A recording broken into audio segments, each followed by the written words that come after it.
வணக்கம் நண்பர்களே. உங்களுடைய புதிய சிகிச்சை திட்டத்தை மிக எளிமையா எந்த ஒரு குழப்பமும் இல்லாம புரிஞ்சுக்க உதவுற இந்த விளக்க தொகுப்பிற்கு உங்களை உற்சாகமா வரவேற்கிறேன். இதய செயலிழப்பு அப்படிங்கிற வார்த்தையை கேட்ட உடனே நமக்கு ஒரு விதமான பயம் வர்றது ரொம்பவே இயல்புதான். ஆனா சரியான மருத்துவ புரிதல் இருந்தா இந்த பயணத்தை நம்ம மிக சிறப்பா எதிர்கொள்ள முடியும். இன்னைக்கு உங்க இதயத்தை வலுவா பாதுகாக்கிற அந்த 4 முக்கிய தூண்கள் என்னென்ன அப்படிங்கறது நம்ம ரொம்ப தெளிவா பார்க்க போறோம். சரி, உள்ளே போறதுக்கு முன்னாடி ஒரு சின்ன முக்கியமான விஷயம்.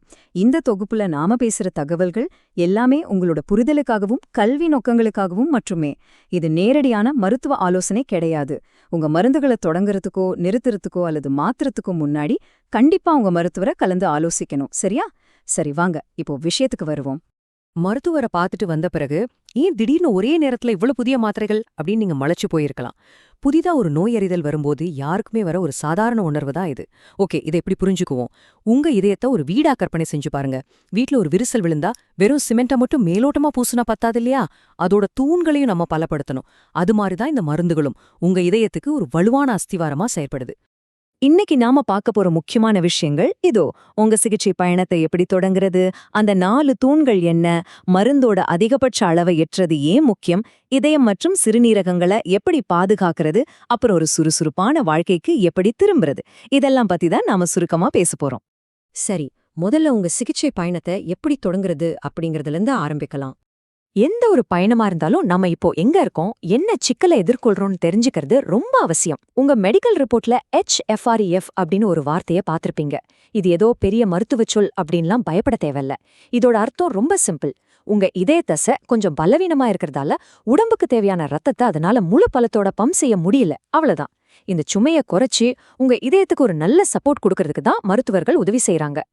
இன்னொரு முக்கியமான விஷயம் என்னன்னா, உங்களுக்கு கொடுக்கப்படுற இந்த சிகிச்சை ஏதோ குத்துமதிப்பா முடிவு செய்யப்படுறது கிடையாது.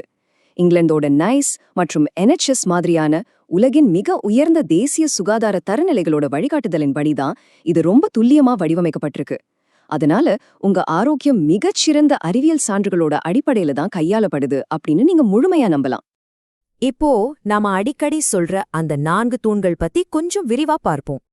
உங்க இதயத்தை பாதுகாக்க ஒன்னுக்கொன்னு ஒருங்கிணைஞ்சு செயல்படுற ஒரு பாதுகாப்பு படைய உங்க மருத்துவர் உருவாக்குறார். அந்த 4 முக்கிய தூண்கள் இதுதான்: AC இன்ஹிபிட்டர்கள் அல்லது ARNIகள், பீட்டா பிளாக்கர்கள், MRAகள் மற்றும் SGLT2 இன்ஹிபிட்டர்கள். ஆய்வுகள் என்ன சொல்லுதுன்னா, இந்த 4 மருந்துகளையும் ஒன்னா சரியா எடுத்துக்கும்போது நீங்க மருத்துவமனையில அனுமதிக்கப்படுற அபாயம் பெருமளவு குறையுது. அது மட்டும் இல்லாம இது உங்களோட வாழ்நாளையும் ஆரோக்கியத்தையும் அதிகப்படுத்துது. இதுல முதல்ல நாம பார்க்க போறது SGLT2 இன்ஹிபிட்டர்கள். சமீபத்திய மருத்துவ உலகத்துல இது ஒரு மிகச்சிறந்த கண்டுபிடிப்புனே சொல்லலாம். ஏன்னா இது வேலை செய்யற வேகம் ரொம்ப ஆச்சரியமானது. நீங்க இந்த மருந்து எடுக்க தொடங்குன வெறும் 14 நாட்கள்லயே உடம்புல இருக்கிற அதிகப்படியான நீர்ம நெரிசலை குறைச்சு ஹாஸ்பிட்டலுக்கு போற அபாயத்தை இது ரொம்பவே குறைச்சிடுது. உடனடியா பலன் தரக்கூடிய ஒரு சூப்பரான கவசமா இது செயல்படுது. அடுத்த தூண் AC இன்ஹிபிட்டர்கள் அல்லது ARNIகள். பொதுவா ஒரு குறுகலான பைப்ல தண்ணீரை வேகமா அடிச்சு அனுப்புறது எவ்வளோ கஷ்டம். அதே மாதிரிதான் உங்க ரத்த நாளங்கள் சுருங்கி இருந்தா இதயம் ரொம்ப சிரமப்பட வேண்டியிருக்கும். இந்த மருந்துகள் என்ன செய்யுதுன்னா, அந்த ரத்த நாளங்களை மென்மையா தளர்த்தி விரிவடைய செய்யுது. இதனால ரத்த அழுத்தம் குறைஞ்சு உங்க இதயம் எந்த ஒரு சிரமமும் இல்லாம ரொம்ப ரிலாக்ஸ்டா தன்னோட வேலையை செய்ய முடியும். அடுத்து ரொம்ப சுவாரஸ்யமான ஒரு விஷயத்த பத்தி பேசலாம். அதுதான் மாத்திரையோட அளவை அதிகமாக்குறது. மாத்திரையோட டோஸை அதிகமாக்குறாங்க அப்படின்னு சொன்ன உடனே பலருக்கும் பயம் வந்துடும். ஐயோ, நம்ம உடம்பு ரொம்ப மோசமாயிடுச்சோன்னு நினைப்பாங்க. ஆனா உண்மை அது கிடையாதுங்க. இந்த டோஸ் அதிகமாக்குற பயணம் ரொம்பவே பாதுகாப்பானது. மருத்துவர்கள் எடுத்த உடனே அதிக அளவை கொடுத்துட மாட்டாங்க. முதல்ல ரொம்ப குறைவான அளவுல தொடங்கி உங்க உடம்பு அதை எப்படி ஏத்துக்குதுன்னு கண்காணிப்பாங்க. அப்புறம் படிப்படியா உங்க உடம்பால தாங்கிக்க கூடிய அதிகபட்ச அளவை எட்டுவாங்க. இது நோய் தீவிரமடைறத குறிக்கல, மாறா உங்க இதயத்துக்கான பாதுகாப்பை அவங்க முழுமையா வலுப்படுத்துறாங்கன்னு அர்த்தம். இதுக்கு ஒரு சின்ன உதாரணம் சொல்றேன். டைட்ரேட் HF அப்படிங்கிற பெரிய மருத்துவ பதிவேடு என்ன சொல்லுது தெரியுமா? டாக்டர் நிர்ணயிச்ச மாத்திரையோட அளவுல குறைஞ்சத 50% எட்டிடுற நோயாளிகளுக்கு அடுத்த 12 மாசத்துல அவங்க இதயத்தோட பம்பிங் திறன் வியக்கத்தக்க வகையில மேம்படுதுன்னு சொல்றாங்க. சோ சரியான அளவை எட்டுறதுதான் இங்க உண்மையான வெற்றியே. இதயம் மட்டுமில்லாம உங்க உடம்புல இருக்கிற சிறுநீரகங்களையும் பாதுகாக்கிறது எவ்வளவு முக்கியம்னு அடுத்து பார்க்கலாம். இதயம்ங்கிறது தனியா வேலை செய்யற ஒரு உறுப்பு கிடையாது. அது உடம்போட மத்த உறுப்புகளோட, குறிப்பா சிறுநீரகங்களோட ரொம்ப நெருக்கமா வேலை செய்யுது. மருத்துவத்துல இத கார்டியோ ரீனல் சிண்ட்ரோம்னு சொல்லுவாங்க. இது ஒரு கத்தி மேல் நடக்கிற மாதிரி ஒரு நுட்பமான பேலன்சிங் விஷயம்.